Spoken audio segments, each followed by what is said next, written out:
All right, welcome everybody. Oh, let's get out of that one there. So, what I'd like to have a look at is a really common problem you're going to come across in when you're doing some game development with GitHub and you're sharing, and you've got lots of people working on the same project. Now, GitHub and Godot work really well together, and honestly, there is a shockingly little number of conflicts that I've come across, especially if you've got people kind of divvied up working in different sections of your game. But inevitably, at some point in time, you're going to step on each other's toes, which is all right. GitHub helps you out with that. So what I've got here is I've got a basic little 2D player game here, and I wanted to, let's say I'm working on building this level, and then I decide, you know what, the player's jump is not quite right.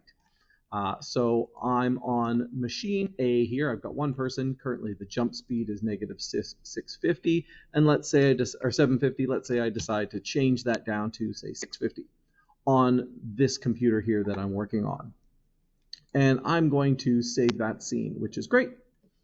Now over here, I've got another version, another laptop here working on it, and let's say that for some reason the person on this computer decides, you know what, 550 is where I want that jump height to be, and they decide that they're going to save that scene there.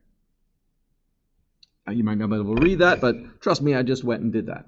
Now, over on this laptop over here, I am going to I'm going to commit that, and I'm going to say that I've changed the jump height to 550, and I'm going to push that to the origin there. So it's all ready to go. I got there first at 550. Now over on my computer here, I've set it to 650, and I've just saved that. Great. So I am going to make a little update here. I'm going to say changed jump height to 650 to 650.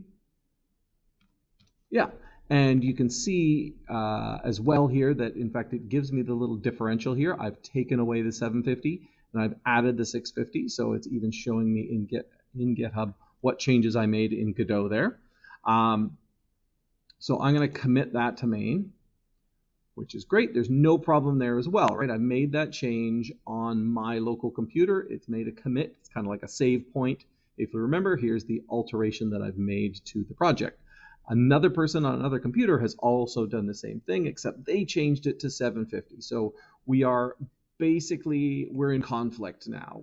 At some point in time, whenever we try and synchronize this, GitHub's going to go, oh, wait a second here. You both have made a change to the exact same line of code. Which line of code do we want to use? And this you'll see pop up here when we push the origin on this one. It's no problem on the other person because they didn't know that I'd made some changes, but the other person on the laptop has now pushed their changes, and they said, okay, I've made these changes. Now everybody should know about it. When I try and push origin, it's going to say, oh, wait a second, there's a problem here. There might be a problem here, maybe not a problem, but it says that I'm unable to push my changes because there are commits on the remote. So basically saying something on GitHub is not here on your computer, and that could be a problem.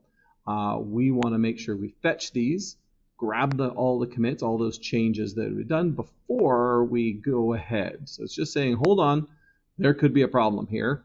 Maybe not, but let's check it out. So I'm going to fetch this, and that's basically going to GitHub and grabbing all of the commits, all the changes other people have made, including Laptop Dude, and brought it onto the computer, and it says, whoa, there's actually 4 commits there, 4 things that have been changed on the remote that are not here on your computer. So I'm going to say, okay, well, let's grab all of those and bring them in to make sure that it's going to work. So I'm going to pull the origin, and that's going to try and merge. It's trying to take all those changes and smush them in. And I get a little pop-up. It says, oh, there's all resolved. And then it says, no, wait a second, one conflicted file. So there is a problem, and it's saying there's a conflict in player.gd, which we would totally expect.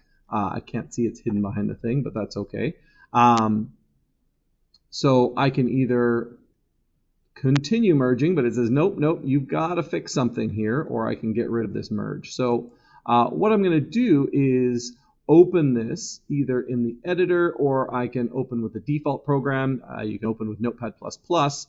Most people are probably most comfortable opening with, let's see what the default program is. Oh, it asks me what the default program is. So I'm going to go down and find Godot, because that is my default program, the program that I open Godot projects with. So I'm going to say this one. It's going to weirdly open up another window, another Godot project.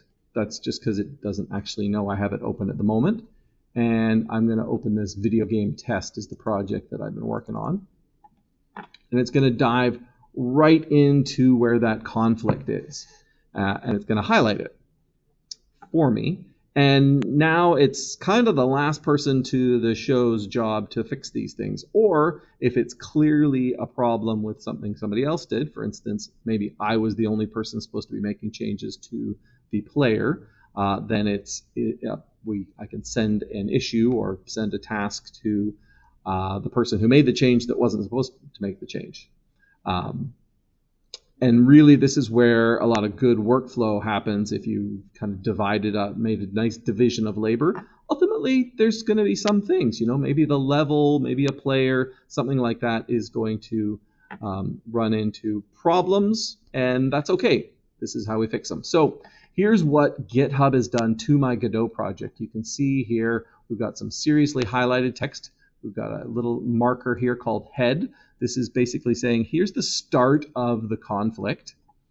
And then we've got a little outgoing set of arrows there with this giant hash number. This is essentially an identifier for the problem.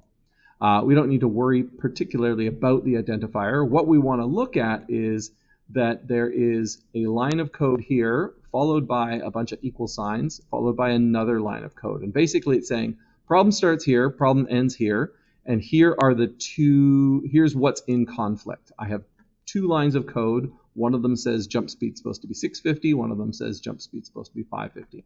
And I, as the problem resolver, get to decide which one I'm going to stick with. And let's say I realize, no, this isn't going to work for some other platforms I've got to jump to later on. So 650 is where it needs to be. Sorry, laptop dude who made that change, I'm going to override that change.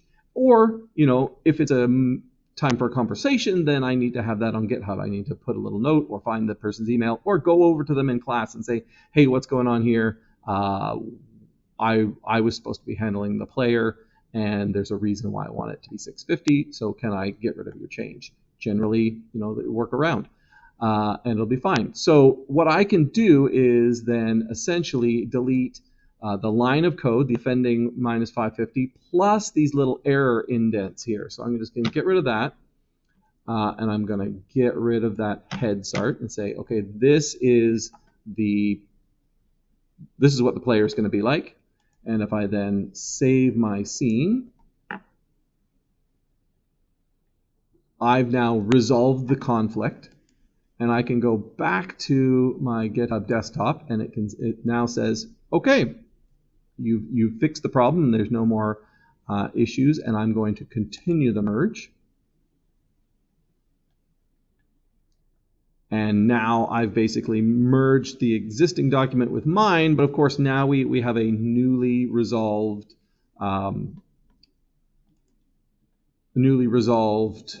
document that I need to also now make sure everybody else has and says this is where we should be. So I am going to, actually the commit's already been done for me, so I'm going to push origin now. It's giving me a little warning saying that's going to overwrite any history. Now, if we've done some branching, which we haven't got to quite yet, this shouldn't be a problem, but I'm sure that I want to force put. I want to basically say, nope, this is what the new version is going to be like. I'm sure. And now my laptop person, if I were to switch over the laptop dude and went fetch origin, it'll probably say there is a new commit as well. Yep, and I'm going to pull them. Hopefully you can see that.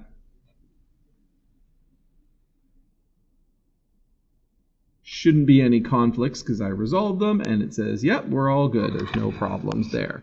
So there is your kind of first where we're going to run into a conflict and how we can resolve it. You know, you can see that are just lines of code, because that's all Godot is making is lines of code for you. All you have to do is fix those lines. Look for the ingoing, the head section there, and the outgoing part here. And, you know, if there's been a lot of changes, that was a single line of code. If there's been two people monkeying around with the player a lot at the same time, that's going to get to be a bit of a mess. So you're going to have to kind of extract and figure out which lines of code to keep and which lines of code to get rid of, which is why, you know, good communication in a team is what you want. You've got to make sure and you agree on who's going to be playing with the player, who's going to be playing with the enemies, who's going to be rearranging things. Is best to leave it to a single person or to transfer so that people are not doing the same thing at the same time. That's how you're going to run into problems. But yeah, hopefully that helps and gives you a little bit of a clue as to what to do when you run into those conflicts.